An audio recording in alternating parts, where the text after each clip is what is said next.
Okay, Jordan.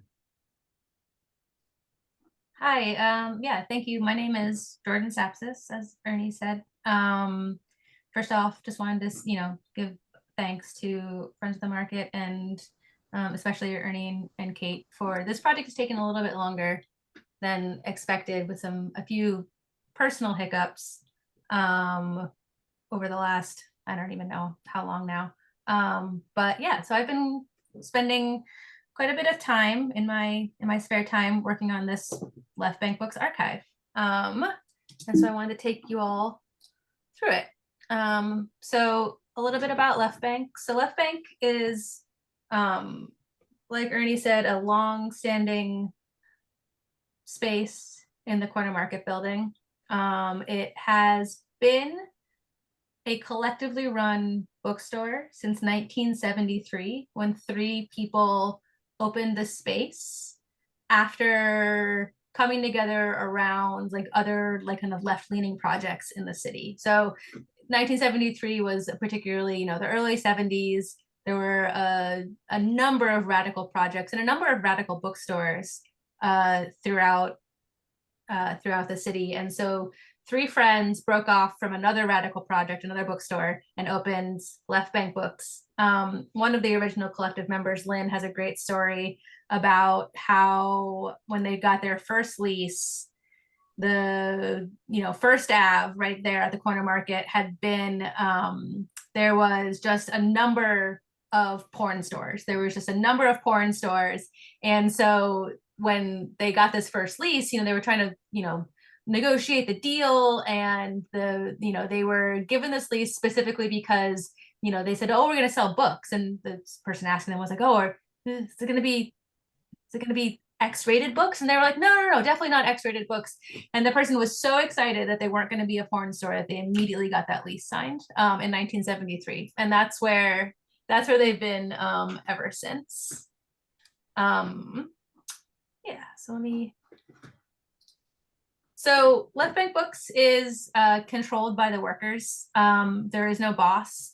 It has been a collectively run space with a variety of politics, but always kind of like orbiting around worker-controlled anarchist politics since 1973. There's the responsibilities for the store are split between a core collective and a volunteer base. The store currently and in the past has served as a social space as well, kind of like de facto meeting space for a broader Seattle left. And especially that kind of space before the internet in the 80s and 90s, before the internet became the space where people convened. Left Bank was a space where the left came together in moments of joy, moments in crisis. And then for a really long time, Left Bank was a main distributor, especially of international texts, but it was the main distributor across the country for small and subversive publishers. So it's been a particularly important space since its inception. So I am, like I said, Jordan Sapsis. I'm a former Core Collective member. I'm no longer part of the Core Collective, but I am a current volunteer. I am an amateur archivist, I would say. This has been my first foray into trying to, create what I would consider a community archive or a community-based archive, a non-institutional archive. But I am a current history PhD student at the University of Washington. And I should just throw it out there, Left Bank is a collective, and this project I am organizing as a person who is invested long term in Left Bank as a project, but I'm not speaking for Left Bank books in this project specifically. Just kind of put that little caveat out there. Let's see. Okay. So I wanted to start with, and I think that if this makes sense to you all, I'll just kind of go through what I've got, and then we can do questions at the end. Does that make sense? Cool. Right. So collecting the pieces for this archive happened in a variety of ways. The first was just physically combing through the space. I don't know if you've all been inside Left Bank, but the space is small. And what you see is what you got. Like there's no secondary storage, right? And so this is everything that Left Bank has had in that space this whole time. And the space has been, added to and addended over the years. Like the second story in Left Bank was built in the 80s by collective members. But so I basically went and looked back through boxes and looked through filing cabinets, and I found quite a bit of material that wasn't Left Bank specific, but was more part of like radical publishing from going back to the early 1900s, right? So stuff that people had collected in the 70s and 80s at the time was like this old archival material, and then it just sat in the back of a filing cabinet because nobody knew what it was. So as I'm pouring through all of this stuff, I'm pulling out things that are prominent for the collective, and then also setting things aside and sending quite a bit of material that was like not Left Bank specific at all, but more specific to radical publishing and anarchist publishing, and sent that to spaces like the Interference Archive and other spaces that hold on to those texts. So combing the physical store was a big part of my collection technique. I used the 50th anniversary party, which happened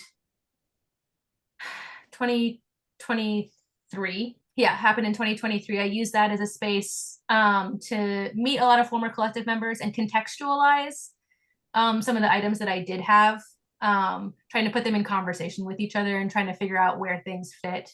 There's been a handful of former collective members who are really still deeply, even though they haven't worked at the store for decades, are still really deeply invested in the space. And so they've been a really huge benefit in trying to gather this material.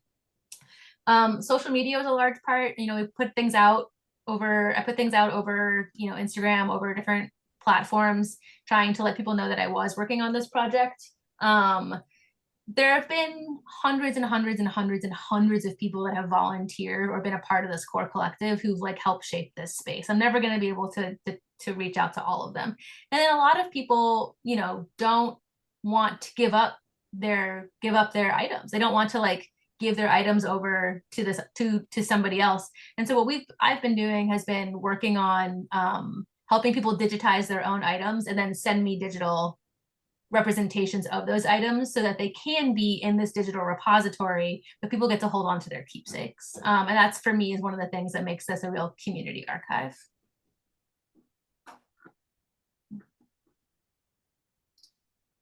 Okay, so move this around so I can see better. So the website itself is run through Omeka, which is an open source archival software. And Omeka has a lot of pluses and a lot of minuses. And I really, really enjoyed learning how to use it. There are, so the most basic building block of the site itself are the individual items. And so I've this is a little bit of a representation of what some of these look like. A lot of these are flyers. They are old publications, internal documents. And so all of these items are things that I've taken and digitized and then added individually to the site. Along with all of that, and I can show on the site later if that makes the most sense. I'm trying to figure out the best way to display a lot of this. One of the things that I felt was really important was sticking to a standard Dublin core metadata. So basically, as items are added onto the site, I've created a backend tracking mechanism so that each item is getting the same fields of metadata filled out, so that they can be searchable in the future. I want the site to be community oriented, but I want it to be searchable, and I want it to be something that people can use for research if they want to in the future. I want the site to be accessible in a variety of formats. So like I said before, a lot of people, don't want to send me their cool, patches or stickers or zines from the 80s. And so what they'll do is they'll digitize them and then send them. So I have a what is it called, a external hard drive where everything is backed up on the external hard drive. for the digital repository. So there's a lot of redundancy because, as I'll explain later, the internet is not reliable, and you don't want everything to just live on a website that can disappear. One of the things I did also is, as each individual item is entered in, and then I should say, for the picture that you can see here, it says 77 total. That's what's public at the moment. There's quite a bit on the site that's not public for a variety of reasons that I'm like slowly working through. These items that are private currently that will be end up public. Each item has a unique identifier number to it, which helps track how many, and helps with a search function dramatically for individual items. So that's kind of the basic building block, is just adding items to this site. And then, so the next building block is these collections, right? And so items get grouped into collections in a variety of ways. One of the things, as a historian, as a researcher, that is important for my work that I'm trying to translate here is when you end up at the archive and you're flipping through these physical documents, and you're flipping through these, like, especially like for my work, I do a lot of government documents. So I'm flipping through files, and they'll be bundled, they'll be packaged in these in a variety of ways. But the ways in which they're bundled is usually how they were given to the archive. And that function is really important. Understanding that the people who created the documents put them together into a pile, into a collection for a certain reason, even if you don't know what that exact reason is a part of our research, is a part of my research. So I try to keep items together that are either grouped thematically or chronologically a little bit, or things that I found in files together, right? So as I'm pouring through the physical left bank, I am finding these physical collections of documents that I don't even know exactly what they are all the time, right? But I understand that they all kind of go in a sequence together, that somebody put them together at some point. So those are the collections. And so, you know, for the left bank, probably the biggest collection we're going to have, the one I'm working the hardest on, is this left bank distribution collection. And so for that, what I'm trying to find is, left bank distribution started in the early 80s, and it was organized by a man named Dave Brown, who passed away a few years ago. His wife, Sue Brown, still lives out on Vashon. And so I'm trying to work with her. And basically my intention is to try and get every single catalog of left bank distribution into one place, which will basically be almost 20 years worth of radical publishing. Pretty much anything that was published in the US at the time would end up in these distribution catalogs. Some of them are supplements. You know, the big ones, the PDFs are 90 pages long, right? They were these huge catalogs before the internet. And then every year there would be supplements. There would be, like, you know, 10 or 12 pages added in the fall, 10 or 12 pages added in the spring. So it was a ton of text. It was a ton of text. So that's probably going to end up being the biggest collection, and the one I spend the most time on in the future, is trying to collect all of those. And then exhibits. So exhibits is where the narrative enters into the archive. So here is where, and this is, you know, this is a smattering of the exhibits that I've got at the moment, which I've done chronologically. There's, you know, again, there's a handful of ones that are not public at the moment because they're just still being worked on, and they're all still being worked on. But I've created basically, you know, a little bit of background. The Pike Place Market, you know, there's already a ton of information about Pike Place Market out, and so that is basically just a conglomeration of what the archival and research that people already have done.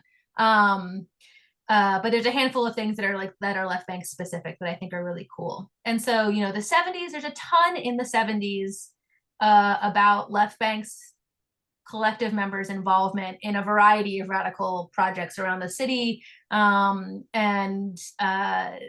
especially in the mid to late 70s, people sharing resources between these different collective businesses. There's a number of spaces in Seattle still. The co-op on the hill started as an old collective business a million years ago, right around the same time as Left Bank. So there's a really strong, long-standing history of these worker-owned spaces that I want to draw out a little bit. But this is really where the meat of a lot of the kind of like interview process and the written narrative gets put on the site. If you click through all of those different spaces, you'll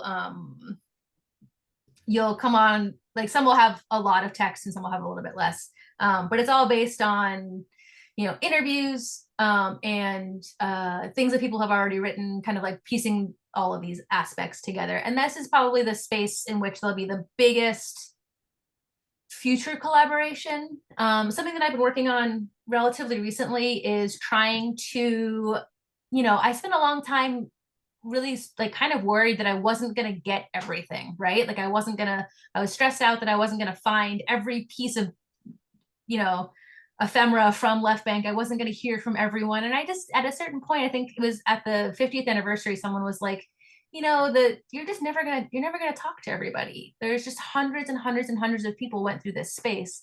And so what I'm trying to do now is take a step back to a certain degree in the narrative writing and communicating with former Left Bank collective members and people who have been around the Seattle kind of like left scene for a really long time, and ask them to write narratives that I can then like supplement with these items as I find them, right?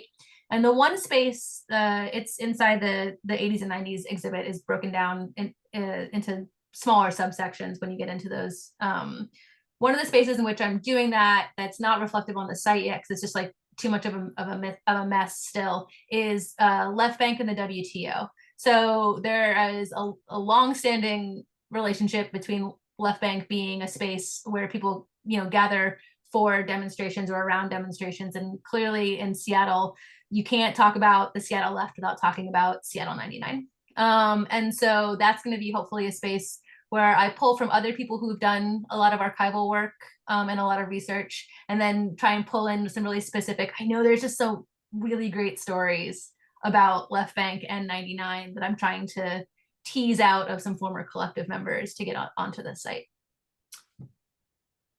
Okay, let's see. And then, okay, so, there's a handful of things that I came across that were kind of like pitfalls. And one of them is permissions, and the kind of the ways in which like some of the site is public and some of the site is private. And so, as I'm going through Left Bank and I'm looking at documents, a lot of them are like old photographs, right? You'll just find a pile of old 5x7 photographs, and I'm digitizing them, and I'm realizing these are just pictures of people like in the space, right? And so those have primarily stayed private. Those have stayed private until I can get some kind of permissions from the people who are in those photos. The places in which I've mostly kind of like been fine with putting images of people publicly is when it was a public event. And so like images from, from shows, from parades, from book fairs, things where people were in the public at the time is things that I'm publicizing. But there's going to be a bunch of stuff on here that's going to basically end up as being strictly digitized resources for the internal collective. And so there's going to be a whole back end that the collective has access to that is just going to be these old cool photos that, I can't put online, but I don't want them to disappear. And so that's been kind of like this back and forth, is like figuring out what I can and can't put up. There's a lot of, fairly personal information that is now old enough that I think it has merit for being online. A lot of it has been anonymized over time. A lot of things that were written in the kind of early to mid 70s, you'll end up with these these letters back and forth to each other, people inside the collective Sometimes they're kind of funny, sometimes they're kind of mean, sometimes, they're all kinds of things.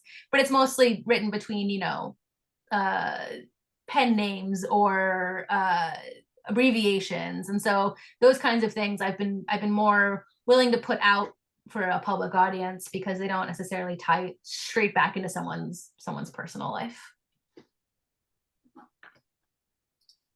Okay, yeah, and so on top of the digital archive is I've been, trying to parse through things that have just been sitting literally in filing cabinets in Left Bank for a really long time and keeping them from getting destroyed. And so I put together a fair amount, and it's not that much. It's going to be a couple of boxes, I think. But I've been putting together basically, archival level physical materials to house a lot of these documents, right? Because if they sit in Left Bank's back room for the next 50 years, they won't survive. So trying to basically things that I do have digital or physical copies of physical material, making sure they're stored in a way that's accessible to the collective, and then also is going to be accessible in the future and won't deteriorate. Let's see. Yeah, and then at some point, so we were talking about this before the presentation started, but there is, Left Bank does have a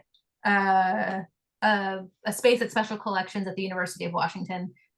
It is accessible. Anyone can go and access those special collections, but there are a lot of caveats as to how actually accessible the space is, right? So, you don't need to be affiliated with the university to go access the space, but it requires, a certain amount of time and ability and scheduling to get access to those records. And then kind of an unfortunate dynamic has been that when the original papers were sent to special collections, the permissions were given to the University of Washington, which is fairly standard, but it's not how it has to be. And so the reproduction of those documents that exist in special collections is fairly complicated in getting those permissions, specifically with how backed up special collections is in looking at those forms asking for those permissions. It takes a really long time. And that doesn't feel to me like it's that accessible, actually, even though technically it is. So there will be some stuff that I take to the special collections, partially because it's already there. Keeping things in one place is fairly important, even if it's imperfect. And then there are, it's a lot of what special collections is holding on to right now are old financials, old meeting notes, things going back for a really long time, back to the beginning of the store, that I would like to keep those sequences together. And so a lot of that I think will end up at special collections as well. And then I think I'm getting to the end here. Okay, so these are some of the complications and some of the roadblocks that I came upon, and I'm gonna perpetually, come upon as I move forward. Permissions takes a really long time. People from the past, especially the kind of early collective members, are super difficult to reach at times. Not everyone who is a part of the collective wants there to be an archive of the work that was done, for a variety of reasons. When you're dealing with large groups of people, everyone has a different opinion. There are a number of people who were a part of the store at the very beginning who have passed on, and other members of the original collective or in that kind of like era are aging. And so there's a little bit of an urgency. Like I said earlier, Dave Brown was an integral collective member, starting in the late 70s, early 80s, up until up until like the 90s. And he passed just before I started this project, which was a real shame. Another huge aspect is at a certain point, everything that was the ephemera that we found from the 70s and 80s, so kind of in this like mid 90s, all of a sudden it just all goes online, right?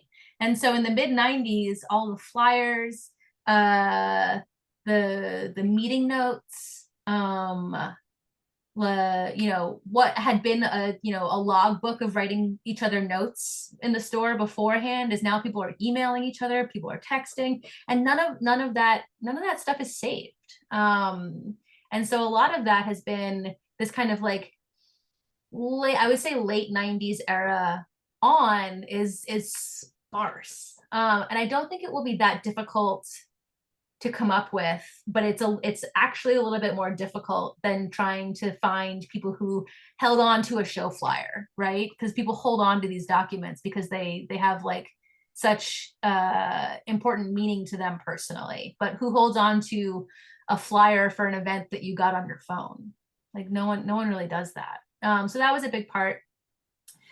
Space, realistically, I know people who are working on these kind of like these archive projects in other places as well. And the big issue is where if you have a bunch of physical stuff that you're trying to hold on to, where do you put it?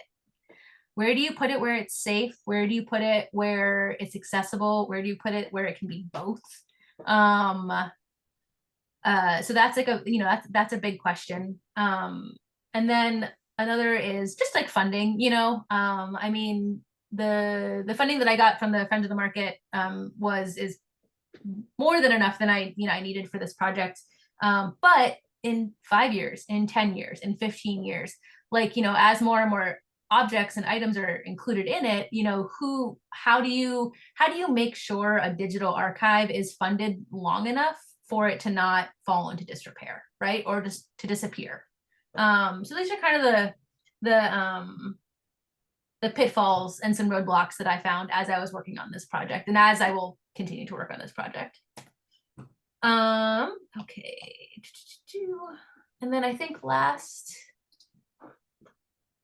so what I'm really hoping in the future is to start incorporating more narratives. I want to talk to more people. When I conceived of this project at the very beginning, it involved a lot of travel and seeing collective members. And then for some of my own personal reasons, I was unable to do a lot of that traveling. I've been centered in Seattle for quite a while now. And so now that I've got my health back, I can start traveling again. I can start, branching out and seeing more people. So I'm really hoping to incorporate more narratives, more voices and audio and interviews into the site. I want to do some deep dives. I really want to do some like deep dives into left bank distribution as an integral and important project that brought like subversive radical literature to the US in a time frame when it really needed it. AK Books was a secondary store that Left Bank ran at a certain point. At a certain point in the, I think, early 80s, Left Bank was running the store in the market, and then they had this other used bookstore, and then they had the Stan Iverson reading room, and they had distribution, they had publishing, Books to Prisoners is a secondary project that's as old as Left Bank, that spun out of Left Bank as a parent organization. So it had at a certain point, it had a ton going on. And then of course everything scaled back as the economy changed. So I'd really like to dive into those two projects really specifically. And then eventually at some point, once this becomes a project that I, realistically, I'm going to pass this project off to at a certain point to another collective member, and someone who's going to take it on as a more meaningful project for Left Bank itself, as I'm not going to be in Seattle for more than the next couple of years.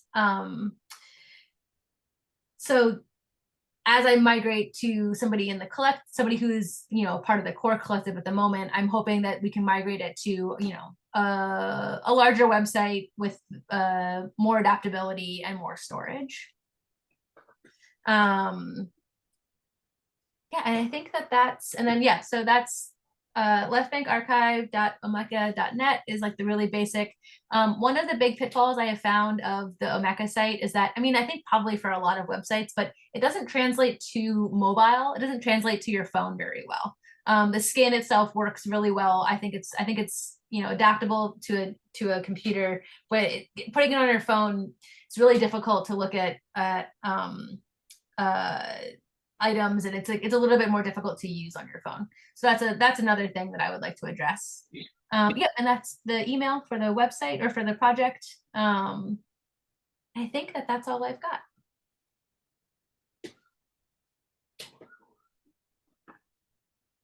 Well, great. I'm so happy that you're healthy and able to get the bookend on the end of this story, this effort. So, and I'm eager to go to the website and try to take a look at it. So, but thank you for sticking with it and getting all of this accomplished.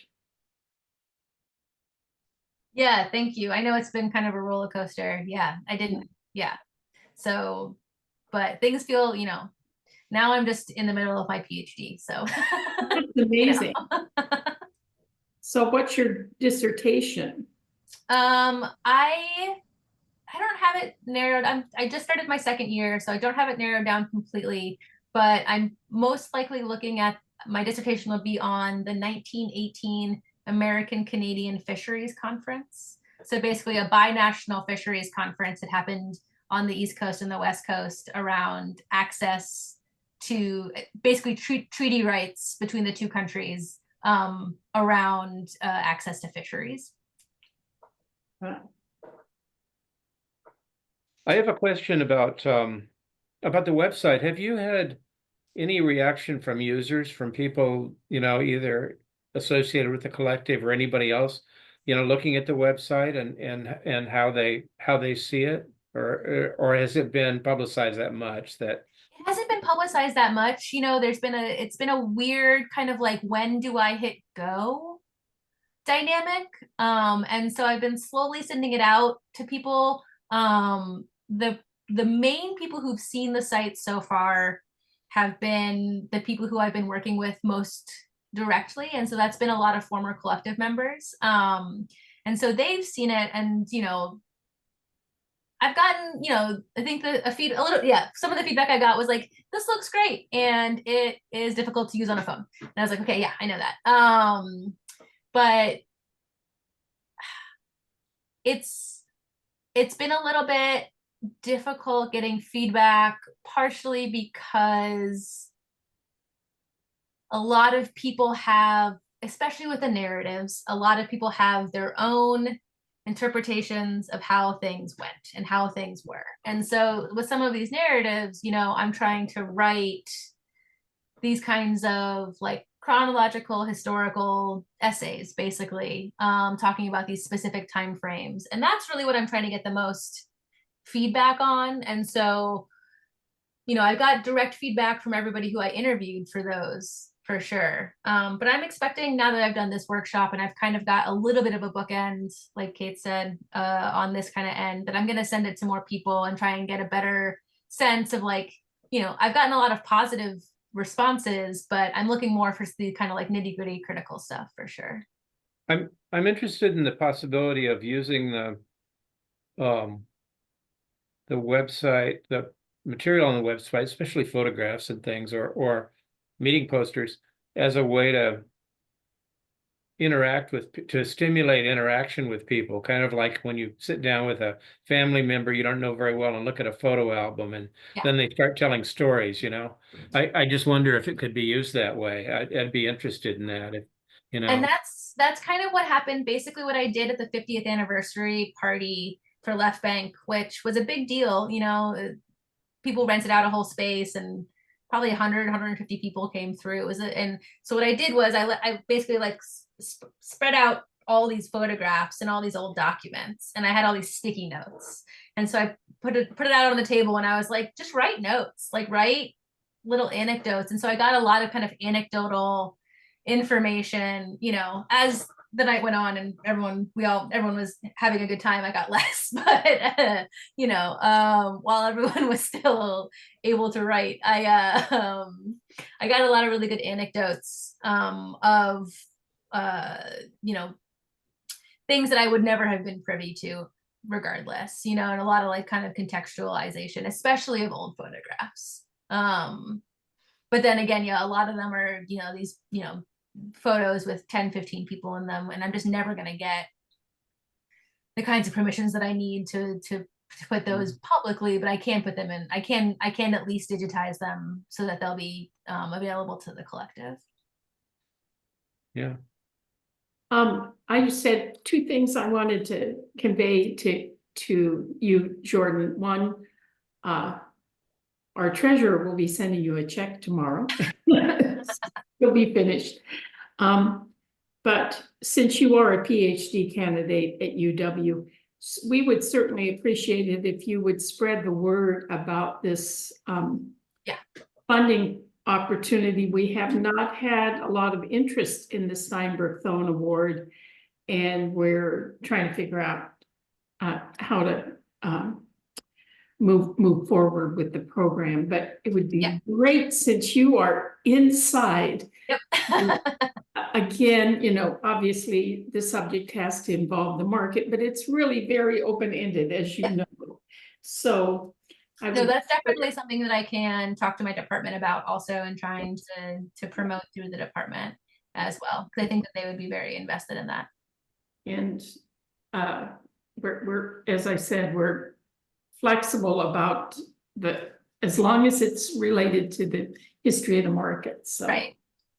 Well, thank you so much. I'm going to jump thank you.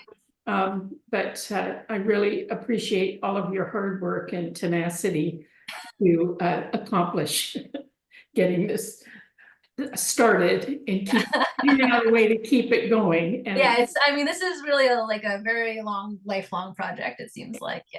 Yeah, and thank you so much, Ernie and Kate. I really appreciate the support.